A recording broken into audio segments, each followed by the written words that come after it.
Abdías capítulo único, versos 10 al 14.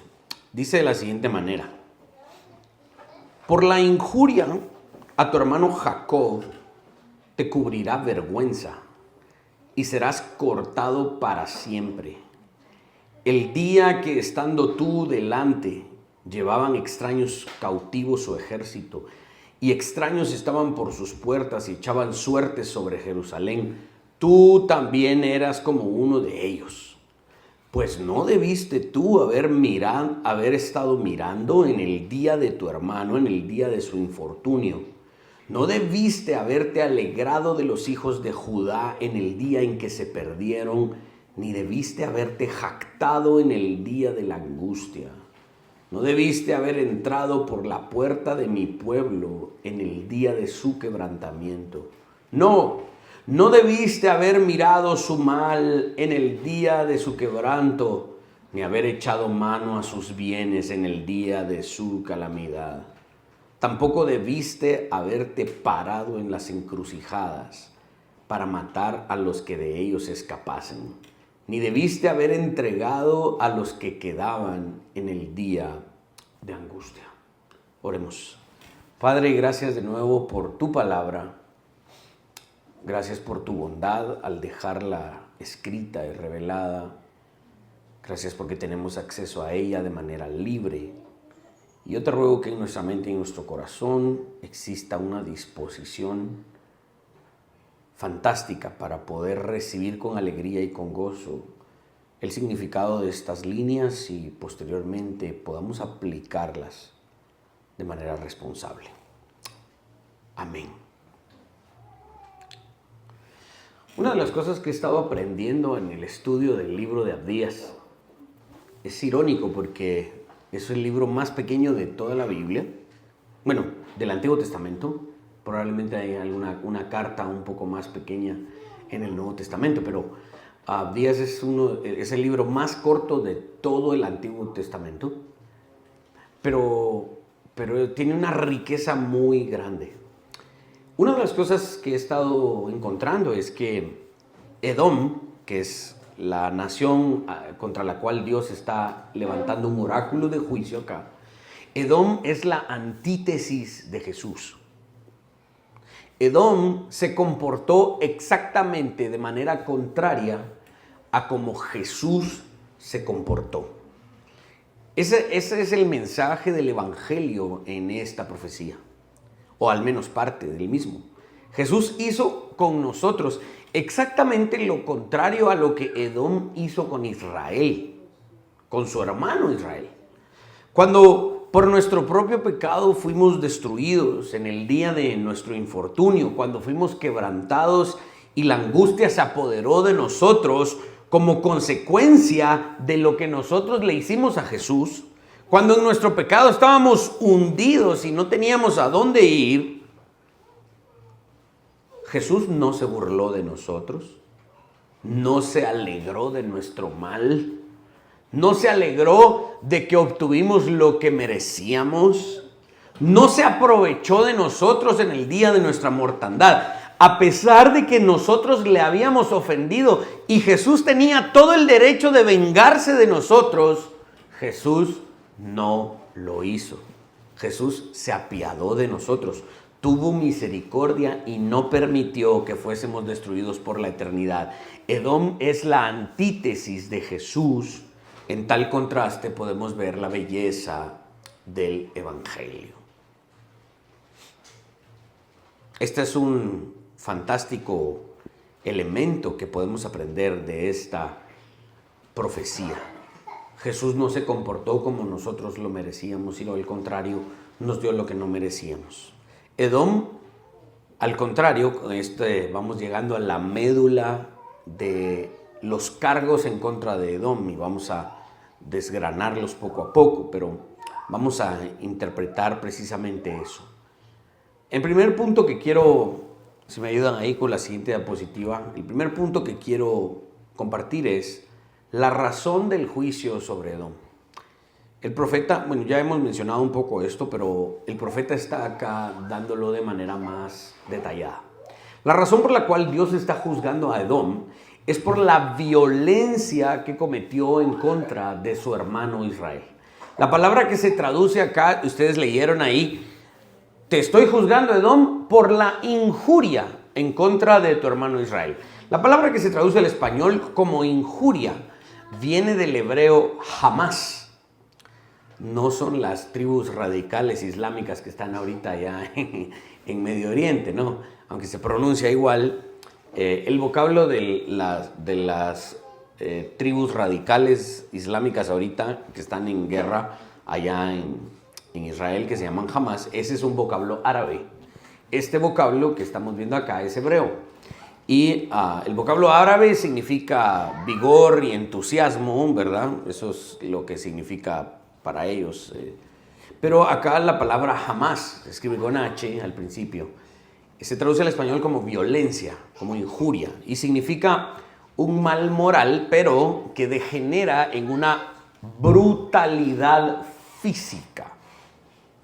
Lo que está diciendo aquí el profeta es que Edom cometió una brutalidad física en contra de su hermano Israel. El término usado aquí para violencia tiene significados que van desde el asesinato, la violación sexual, la maldad, el derramamiento de sangre. Vean lo que el profeta está diciendo. Lo que Edom hizo en contra de Israel no es un jalón de orejas, no es que lo pellizcó, no es que le metió un escobazo en la espalda, no.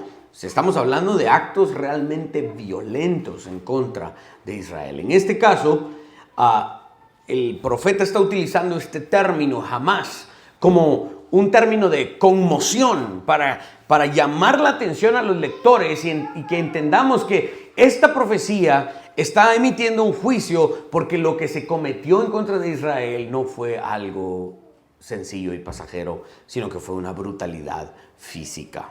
La magnitud de la violencia de Edom en contra de Israel es algo que no debe pasar por alto. En ciertos registros históricos de Asiria en aquella época se hacen declaraciones similares, expresando la ira y el asombro cuando un aliado de un tratado, aquel que estaba en un tratado que era un aliado, digamos, en esa confederación de naciones, de repente se volteaba, traicionaba y cometía estos actos de injuria, y por lo tanto se hacía necesaria una intervención militar debido a que los actos de violencia eran muy grandes. Esto es lo que está pasando en contra de Israel a manos de Edom. Esto es importante porque lo que hizo Edom a Israel no fue un daño pequeño, fue un conjunto de actos violentos, brutales y aterradores en contra de sus hermanos los israelitas, y vamos a hablar un poquito más de eso en los siguientes versos. Tristemente, esta brutalidad física no nace en el vacío, ¿ok? Esta brutalidad física se llega a manifestar después de siglos de enemistad. Y esta enemistad, ya hemos hablado un poquito de eso, pero hoy vamos a ser un poco más enfáticos. Vamos a rastrear esta enemistad entre Edom e Israel hasta una profecía muy antigua en Génesis 27, versos 40 al 41, y es básicamente la enemistad entre Esaú y Jacob. Ayúdame con las siguientes diapositivas. Dice Génesis 27, versos 40 al 41. Y por tu espada vivirás y a tu hermano servirás, y sucederá cuando te fortalezcas que descargarás su yugo de tu cerviz. ¿De quién está hablando Isaac acá? Verso 41 nos ayuda a entenderlo. Y aborreció Esaú a Jacob por la bendición con que su padre le había bendecido, y dijo en su corazón: llegarán los días de luto de mi padre y yo mataré a mi hermano Jacob. Le agregué ese efecto especial en mi voz, ¿se dieron cuenta? ¿Por qué? Porque es exactamente lo que estamos viendo. Es el odio que albergó Esaú en contra de su hermano Jacob, y la profecía de Isaac se cumplió precisamente cuando Abdías nos lo está relatando. El día en que Edom pudo descargar su ira en contra de Israel, lo hizo a sus anchas con todas las ganas y el deseo. La satisfacción de la ira de Edom llegó a consumarse cuando tuvo oportunidad. Tarde o temprano, mis hermanos, aquí voy a adelantarme un poco a las aplicaciones. Yo siempre hago eso, siempre me adelanto, siempre los desordeno ahí, pero síganme, hagan el esfuerzo ahí. Tarde o temprano, un deseo genuino, pecaminoso de violencia puede llegar a consumarse. Por tal razón, Jesús en el Sermón del Monte advierte seriamente sobre esto para que veamos que tan solo un deseo de odio en el corazón ya es un pecado terrible delante de Dios. Aquel que odia ya ha asesinado a su hermano, dice Jesús. Si tú tienes odio en contra de alguien, ya lo asesinaste. No necesitas clavarle un cuchillo en el corazón, no necesitas meterle un balazo, no necesitas hacer nada. Solo con odiarlo es como que ya lo hubieses asesinado. Mis hermanos, el estándar para los cristianos es muy alto. El estándar para los cristianos no es llegar a cometer o no cometer un acto. Solo desearlo ya es un pecado gravoso. Y si no me creen, vamos a Mateo 5, versos 21 y 22. Oísteis que fue dicho a los antiguos: no matarás, y cualquiera que matare será culpable de juicio. Pero yo os digo, aquí, esas palabras, para que se recuerden un poco cuando yo prediqué sobre el Sermón del Monte, esa frase, pero yo os digo, es una frase clave, porque Jesús está explicando el significado pleno de la ley. Moisés y los demás sacerdotes nunca lograron explicar el significado pleno de la ley, sino hasta que Jesús lo dio en el Sermón del Monte. Jesús dijo, realmente no es una cuestión de cometer, sino que es una cuestión de desear. Verso 22, pero yo os digo que cualquiera que se enoje contra su hermano será culpable de juicio, y cualquiera que diga necio a su hermano será culpable ante el concilio, y cualquiera que le diga fatuo quedará expuesto al infierno de fuego. En determinado punto de nuestro estudio, en la interpretación de este libro de Abdías, dijimos que Génesis sí relata una reconciliación entre Esaú y Jacob. ¿Recuerdan? Sí hubo una reconciliación. Pero tristemente los descendientes de estos dos personajes no hicieron valer ni perdurar esta reconciliación. Y tristemente esa enemistad fue surgiendo en diferentes partes de la historia de estas dos naciones en determinados momentos. Y voy a citar un par de ejemplos, pero uno tal vez es el que más me interesa. Por ejemplo, cuando Israel salió de Egipto, ¿se recuerdan? Que salieron libres de la mano de Faraón y cruzaron el Mar Rojo, y los egipcios quedaron ahogados al fondo del Mar Rojo y salieron los cadáveres de los egipcios ahí a la orilla del mar. Hubo un cántico de regocijo de María y de Moisés.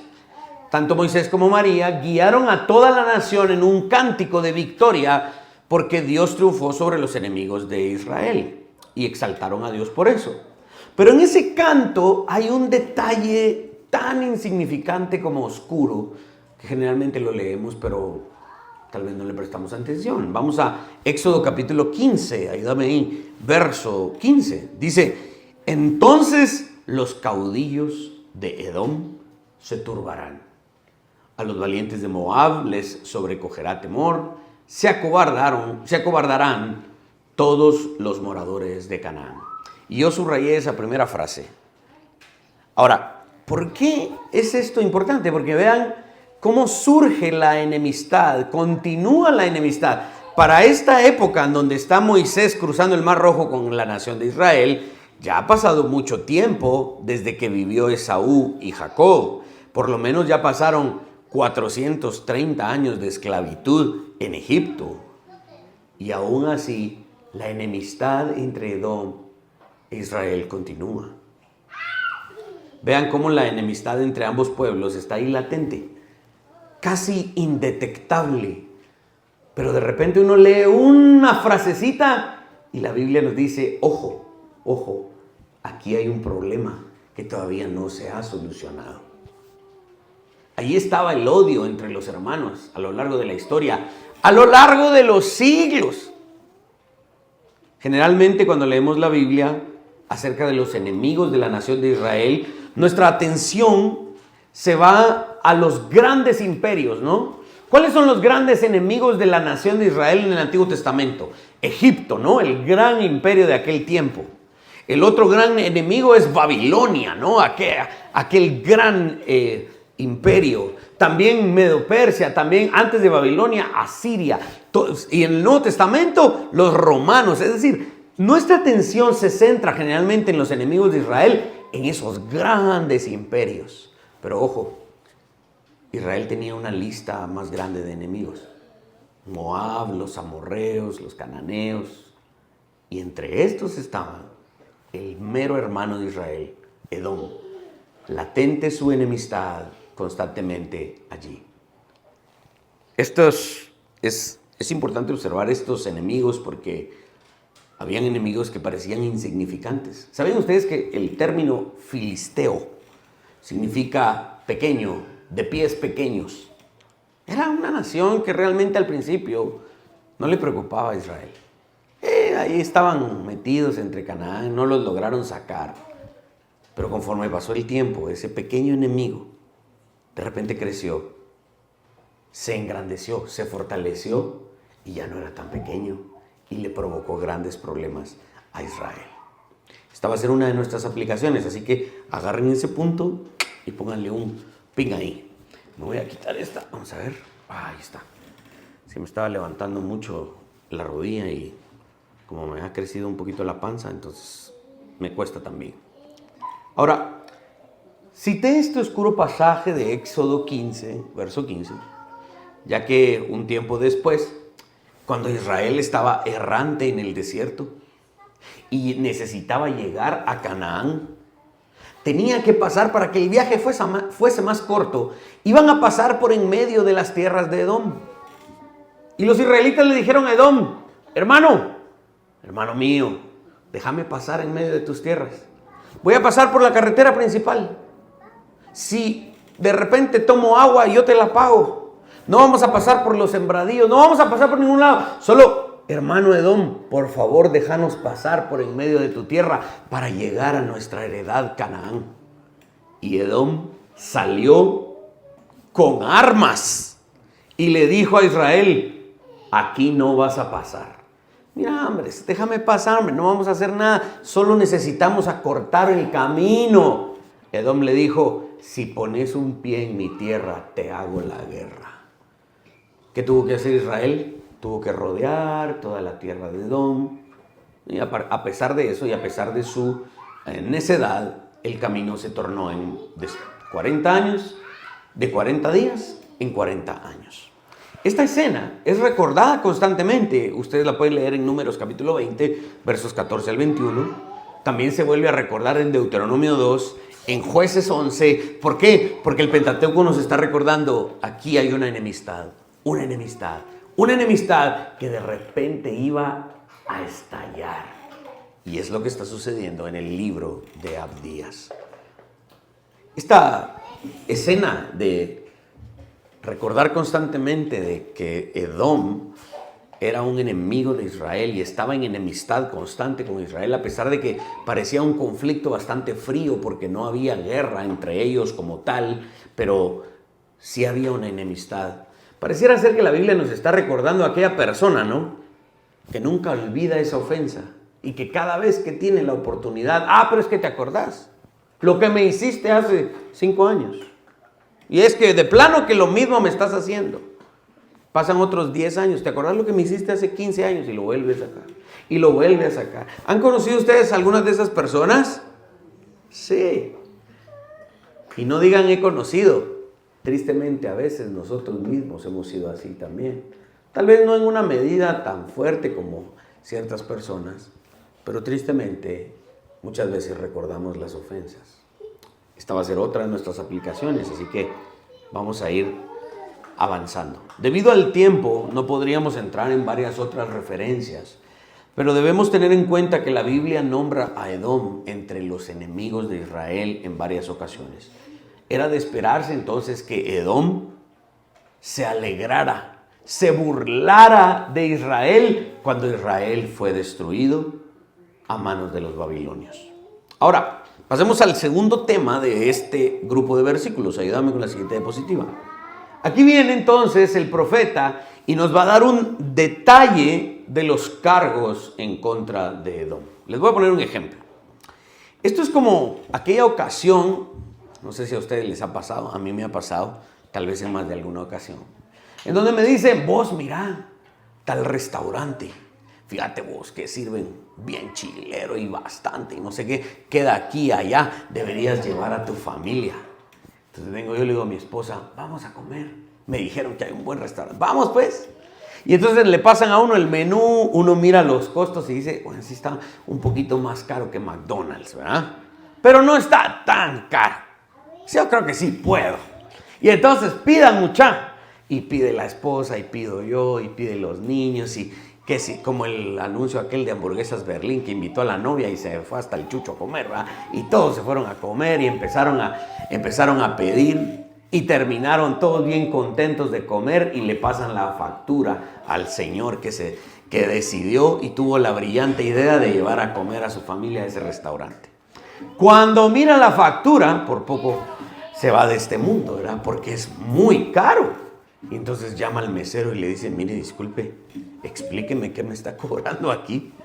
Pues esa es la cuenta, ¿verdad? ¿Y por qué, verdad? Pero si aquí el menú que decía tanto, sí, pero no traía bebida, entonces más la bebida cuesta casi lo que cuesta el plato, y aquel pidió una porción extra de pan con mantequilla, y aquel pidió una porción extra de tortillas, y cuando se dio cuenta, la cuenta llegaba casi a un salario mínimo, ¿verdad? Eso es lo que está pasando acá con Edom. Abdías le está diciendo a Edom, tú te alegraste y te burlaste y crees que no hiciste nada tan malo en contra de tu hermano Israel, pero déjame darte el detalle de tu cuenta por pagar. Eso es lo que está diciendo el profeta acá. Y te voy a poner un listado, Edom, de lo que hiciste en contra de tu hermano Israel, y de aquí no te vas a ir hasta que lo pagues. ¿Sí? Empecemos, verso 11. Dios está describiendo el detalle de la cuenta que Edom tiene por pagar. Verso 11. El día que estando tú delante llevaban extraños cautivos su ejército, y extraños entraban por las puertas y echaban suerte sobre Jerusalén, tú también eras como uno de ellos. En primer lugar, la primera frase que dice, estando tú delante, se traduce del original y significa algo como pararse a distancia, quitarse del camino para que se aprovechen de aquel que está allí. Se supone que Edom era hermano de Israel y tenía que defenderlo. Cuando vino Babilonia a atacar a Israel, Edom se quitó del camino y dijo, yo no tengo nada que ver con él. Haga señora Babilonia, haga lo que quiera con Jacob, haga lo que quiera con Israel. Ahí está el primer pecado grande de Edom, ¿sí? Los ejércitos de Babilonia y otras naciones que estaban aliadas con Babilonia atacaron a Israel y se llevaron muchos cautivos. Esta fue la masacre en contra de Jerusalén y fue la deportación a Babilonia. A lo que Edom simplemente se quitó del camino y dijo, háganlo, no me importa. Edom permitió que los enemigos de Israel entraran por las puertas de Jerusalén a hacerle daño. Luego dice que los enemigos de Israel echaron suertes sobre Jerusalén. Esta es una frase que describe una práctica del mundo antiguo. Algunos piensan que es un asunto de adivinación, ¿no? De brujería entre Babilonia, Asiria, se practicaban esos asuntos ahí. Pero otros creen que tiene que ver con la codicia de aquellos que conquistaban una nación y entonces cuando mataban a los hombres y asesinaban a la gente, quedaba todo el botín de ahí de la ciudad, ¿no? Quedaban el ganado, el oro, quedaban muchas cosas para el despojo y entonces echaban suertes a ver quién se llevaba qué. Bueno, echemos suertes. Si ganás vos, te llevas el ganado. Si gano yo, me llevo el oro. ¿Sí? ¿Verdad? Y repartían el botín entre todos. Y Edom no solo se quitó del camino para que destruyeran a Israel, sino que permitió que despojaran a Jerusalén de todos sus bienes. Echar suertes era un método para la distribución de bienes y de los esclavos, y esto era lo que estaba sucediendo.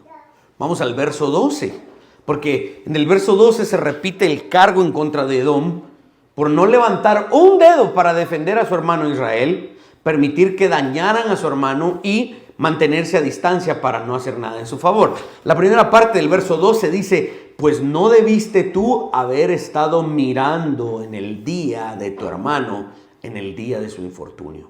Edom solo fue un espectador y se alegró de ver cómo despojaban y destruían a su hermano Jacob.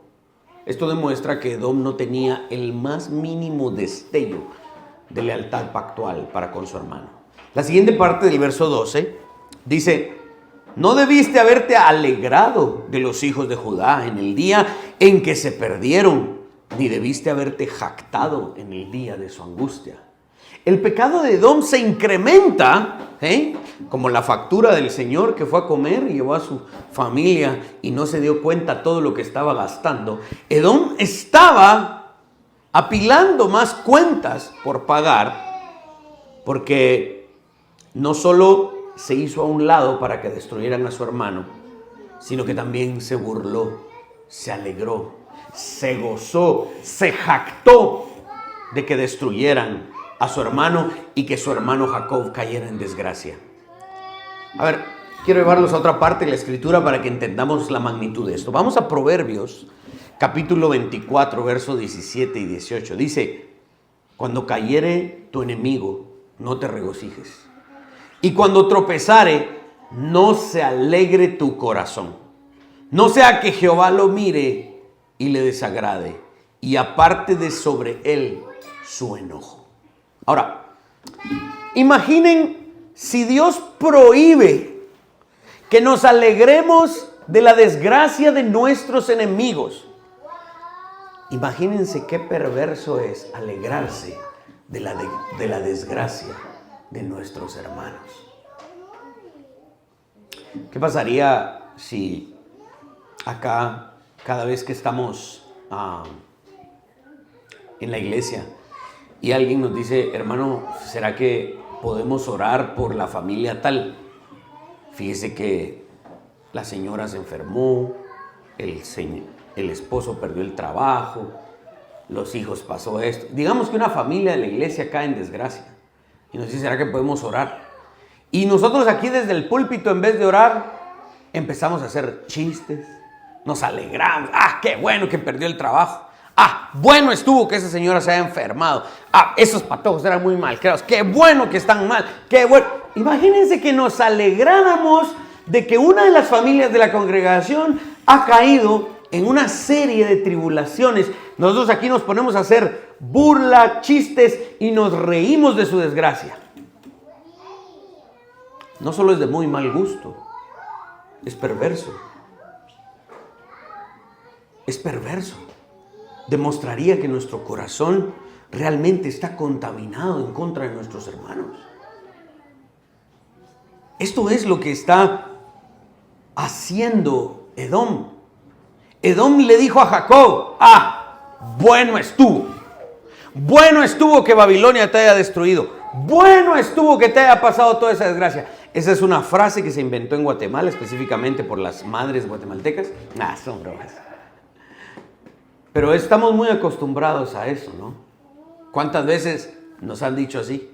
Bueno estuvo que te hayas quebrado. Bueno estuvo que te hayas roto la cara. Bueno estuvo. ¿Por qué? Porque tristemente demuestra la maldad de nuestro corazón en contra de otras personas. Se le acusa a Edom de tener una verdadera alegría por la desgracia de su hermano. El profeta acusa a Edom por saciar su deseo por la desgracia de su hermano Jacob. Eso es perverso, es terrible y merece juicio. Terminemos de exponer los siguientes versos 13 y 14. No debiste haber entrado por la puerta de mi pueblo en el día de su quebranto. No debiste haber mirado su mal en el día de su quebranto, ni haber echado mano a sus bienes en el día de su calamidad. Tampoco debiste haberte parado en las encrucijadas para matar a los que de ellos escapasen, ni debiste haber entregado a los que quedaban en el día de angustia. Edom agrega más a sus faltas. ¿Por qué? Porque no solo se quitó del camino para que destruyeran a su hermano Jacob, no solo se alegró y se burló de Jacob, sino que cuando se levantó y también metió sus manos junto con Babilonia y las otras naciones, y Edom fue partícipe en el despojo de la ciudad de Jerusalén y en la destrucción de Israel. No lo defendió, sino que se levantó para ayudar a los enemigos. Dice algunos detalles contextuales que la ciudad de Jerusalén fue sitiada, ¿no? Y la gente estaba adentro, aguantando, protegiéndose con las murallas. Dentro de la ciudad sucedieron grandes masacres, ¿no? Llegó el hambre a ser tan grande que las mujeres empezaron a comer a sus propios hijos, a sus propios bebés. Se empezaba a vender excremento de animales con tal de poder hacer fuego con él. Se empezaban a hacer un montón de agravios dentro de la misma nación de Israel porque ya no había agua, no había comida y estaban protegidos dentro de las murallas de Jerusalén. Si de repente algunos israelitas lograban salir de la ciudad y empezaban a huir del asedio de Babilonia y lograban huir por caminos secretos, Edom puso gente en esos caminos para que ningún israelita huyera.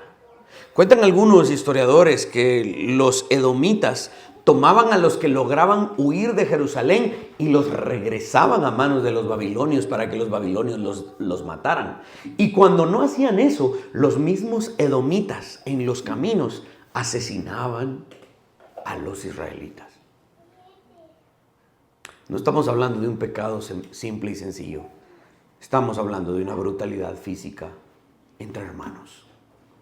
Bueno, me quedo acá y voy a un par de aplicaciones rápidamente. La primera aplicación que quiero traer a colación hoy es que hay que tener cuidado con esos enemigos aparentemente pequeños. Tal como vimos en determinadas partes del Antiguo Testamento, Edom nunca figuró como uno de los grandes enemigos de Israel, como Egipto o las otras grandes potencias militares. Edom nunca fue un enemigo de ese calibre. Sin embargo, porque pequeña que parecía la enemistad, llegó a provocar grandes estragos en la nación de Israel. Debemos tener mucho cuidado con esos, mis hermanos, aparentes enemigos pequeños, los cuales nos parecen insignificantes en algún momento, ¿sí?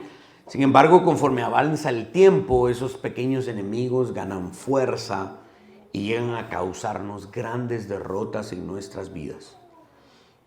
Esos enemigos pueden ser hábitos muy pequeños, hábitos que sabemos que son pecaminosos, pero que al compararlos con aquellos crímenes que han cometido los que están metidos allá en el bote, en la zona 18, en la cárcel, allá en el infiernito, en Escuintla, no, esos sí son criminales. Estos mis pequeños hábitos pecaminosos no son tan malos, dice mi mente y tristemente dice mi corazón. Y esos enemigos están allí latentemente, esos malos hábitos están allí en mi vida cristiana. Han estado ahí desde que soy adolescente. Son hábitos que no logré vencer cuando ya crecí un poco más, cuando me casé, ahora que tengo hijos, ya estoy llegando a cierta edad más madura. Y esos hábitos pecaminosos que me acompañan probablemente desde mi niñez, nunca me he preocupado por vencerlos porque no me parecen tan dañinos. Mis hermanos, esto fue lo que pasó entre Edom e Israel. Nunca figuró Edom como una amenaza tan grande. Y pasaron siglos, siglos, y esa amenaza estuvo ahí latente, pero llegó el día en que esa amenaza que no parecía muy grande, cobró fuerza y destruyó a Israel. Mis hermanos, hay hábitos muy pequeños en nuestra vida que pueden llegar a destruirnos. Y todos tristemente hemos sido víctimas de estos malos hábitos. Cosas que nos parecen tan sencillas como la pérdida de tiempo, la indisciplina, el desorden en nuestra alimentación, lo que vemos, lo que escuchamos. Mis hermanos, tristemente el enemigo es muy hábil, más hábil que nosotros en estos aspectos. Probablemente Satanás sabe más del pecado que nosotros y sabe cómo seducirnos. Y si no le prestamos atención a esos pequeños hábitos, a esos pequeños enemigos, pueden llegar a destruirnos en algún momento. ¿Les hace sentido? Ahora, la otra aplicación a la que quisiera llamar su atención es olvidar las ofensas. ¿Por qué es importante esto? Porque una de las razones por las cuales Edom cayó en este grave pecado es porque nunca olvidó la ofensa de Jacob. Edom nunca perdonó genuinamente a su hermano Jacob. A pesar de que los patriarcas Jacob y Esaú se reconciliaron, los descendientes nunca estuvieron dispuestos a olvidar genuinamente la ofensa. Una cosa que debemos hacer y asegurarnos de hacer cuando extendemos el perdón a los que nos han ofendido es asegurarnos de genuinamente olvidar la ofensa que nos hicieron. Leamos el siguiente verso, Isaías capítulo 43, verso 25. Este es Dios hablando a través del profeta Isaías. Yo soy el que borro tus rebeliones por amor de mí mismo y no me acordaré de tus pecados. Ahora, un poco de teología propia, sistemática acá. Es cierto que Dios lo sabe todo y absolutamente nada se le pasa por alto. Dios es omnisciente. Eso significa que todo lo sabe. Por eso, este verso no está hablando de un atributo o una característica de Jehová, al menos no está hablando de esa característica de que Dios sabe todo. Dios sabe todo lo que yo he pecado en el pasado. Dios sabe todo lo que estoy pecando en el presente. Y Dios sabe todo lo que voy a pecar. No se nos olvide eso. Dios sabe con exactitud todo lo que yo he hecho. ¿Qué significa entonces cuando dice, no me acordaré más de tus pecados? Este verso nos está enseñando otro rasgo del carácter de Dios. Este verso nos está enseñando que Dios es un Dios que genuinamente perdona. Y en el sentido del perdón, Él olvida nuestras transgresiones. Este verso nos enseña que cuando lleguemos delante del trono de Dios y el acusador saque en contra nuestra culpabilidad y todos nuestros pecados, Dios no los tomará en cuenta. Dios sí se acuerda de eso.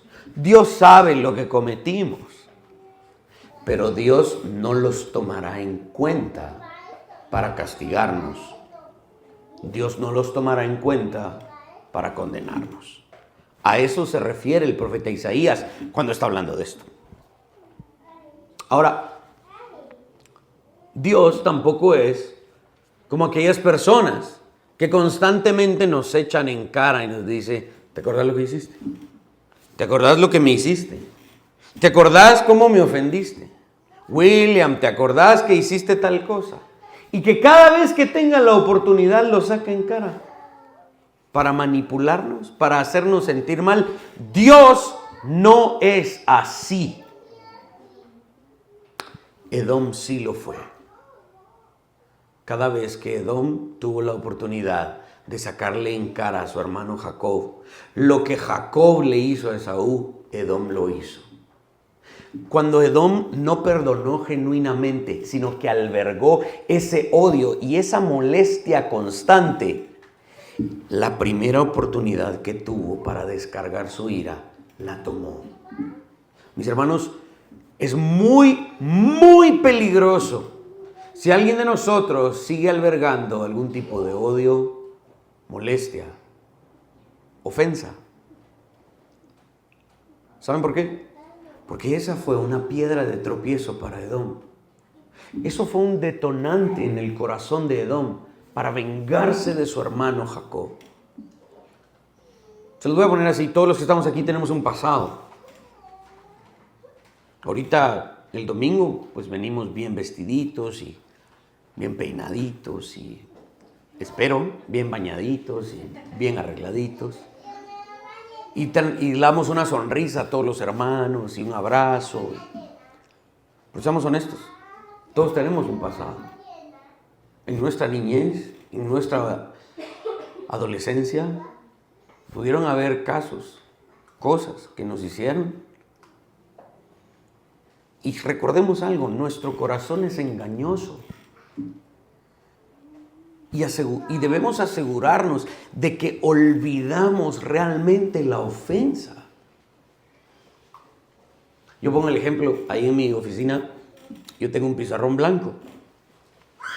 Y en donde cuando yo quiero recordarme de ciertas cosas, que las quiero tener presentes, como está casi enfrente de mi escritorio, yo apunto cosas en ese pizarrón y las tengo allí latentemente porque quiero recordarme de ellas. Por ejemplo, estoy llevando un curso de apologética y entonces, como es por video, voy apuntando el capítulo en el que voy, el que ya escuché, y ¿verdad? Y entonces tengo ahí presentes. Si alguien me borra eso, se me olvida. No lo apunté en otro lado, ¿verdad? O a veces estoy estudiando un pasaje y estoy viendo un análisis sintáctico y hago un dibujo ahí de un quiasmo, qué sé yo, ¿verdad? Y lo tengo ahí presente porque estoy interpretando el texto y cuando estoy interpretando veo la estructura. Pero si de repente llega mi hijo, papi, te quiero hacer un dibujo, y me lo borra y agarra mis marcadores y me lo dibuja, generalmente hacen eso. Cuando lo borran, se me olvida. Literalmente, como decimos en Guatemala, borro cassette. Eso es lo que debemos aprender a hacer con las ofensas.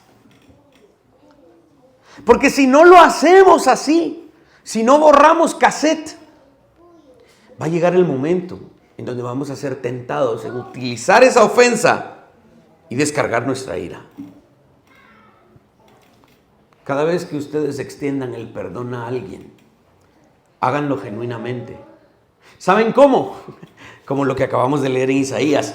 Como Dios les extendió el perdón a cada uno de ustedes.